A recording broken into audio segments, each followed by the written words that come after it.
Good morning, Internet. This is Poser P, and I'm back now with part 3 of my series on how to program the Kurzweil PC3. This one's going to be a little bit shorter than the others because we're just going to do a couple of things. I saved the program that I created in the last tutorial, called it VA tutorial here, and just to review real quick, what we did last time was we took our basic oscillator filter amplifier sound and we added some modulation. So if I'm come in here and let's see here, let's put that there and there. Okay, I have an LFO, and this LFO is applied when I turn on the switch button and I press on the key, and the speed of the LFO is controlled with the mod wheel. Okay, so no LFO. Now I press down on a key and I move the mod wheel and I can control the speed of that LFO.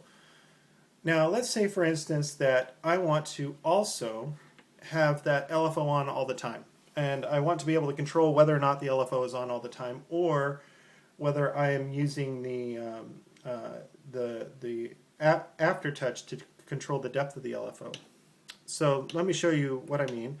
We're going to go here to the fun page, and I'm going to create a new fun that will do this. So first of all, I want to take the output of function 1 and I want to add to it the value of slider G, or MIDI 26 as it's shown here. So I'm going to do A plus B. I'm going to go back here to the DSP mod page. Okay, now instead of fun 1, I'm going to take the output of fun 2. Okay, let me show you what this sounds like. Now I have switch off. I have the mod wheel about halfway up. Okay, I'm going to bring in slider G now.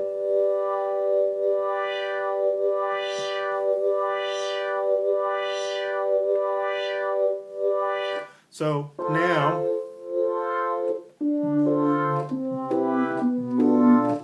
you can hear that LFO affecting the filter cutoff frequency all the time. If I have slider G all the way down, it's just back to normal.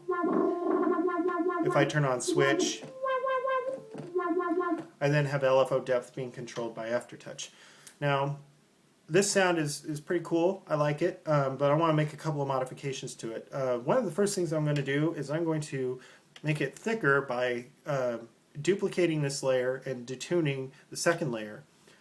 So I'm going to come here to the one of these utility pages, and I'm going to pick dupe layer. Okay, and that's going to duplicate the layer. Notice up here this changed.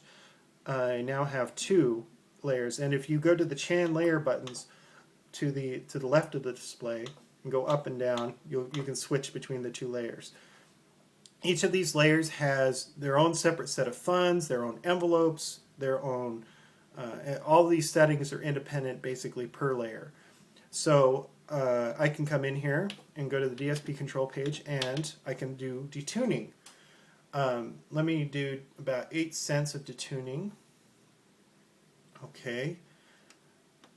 I can also detune the filter, which I think is pretty cool, because now the filter frequency, remember we've got 2 filters running in parallel, so I want the filter frequency here to exactly track whatever the pitch I'm playing. So that way, if I emphasize a particular harmonic, you know, the filter will still track which harmonic I'm emphasizing.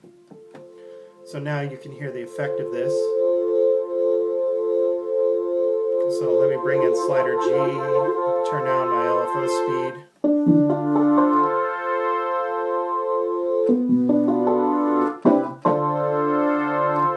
I'm going to turn up my release time just a bit here. Turn down my, there we go.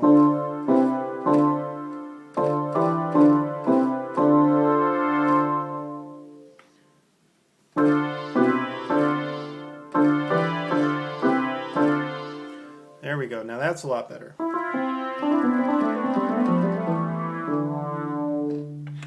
Okay, now let's say that I wanted to turn this sound into monophonic program. Okay, so that it was more of like a lead sound.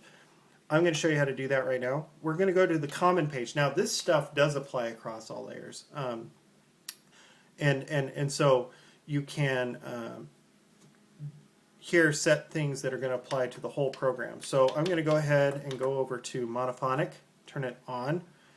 Now you have legato, you've got portamento, you've got portamento rate, and some other parameters here. I'm not going to mess with those right now. I just want to show you what this sounds like now.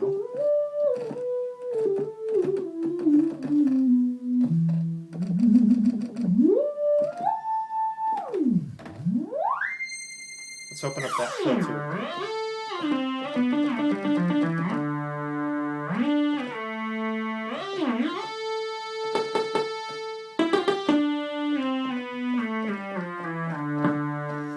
There, so we were able to make this program monophonic very easily, and you get a whole different kind of response out of it as a result of that. Now, the PC3 will respect all the usual MIDI CCs, like for instance, I believe it's CC5 is portamento time, and CC65 is portamento on-off.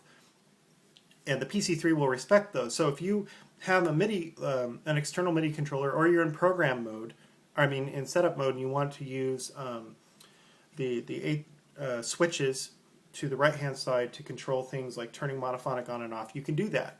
And I'm going to show you how to do that probably in the next tutorial. So that's it for now. I hope you enjoyed this and have a good day.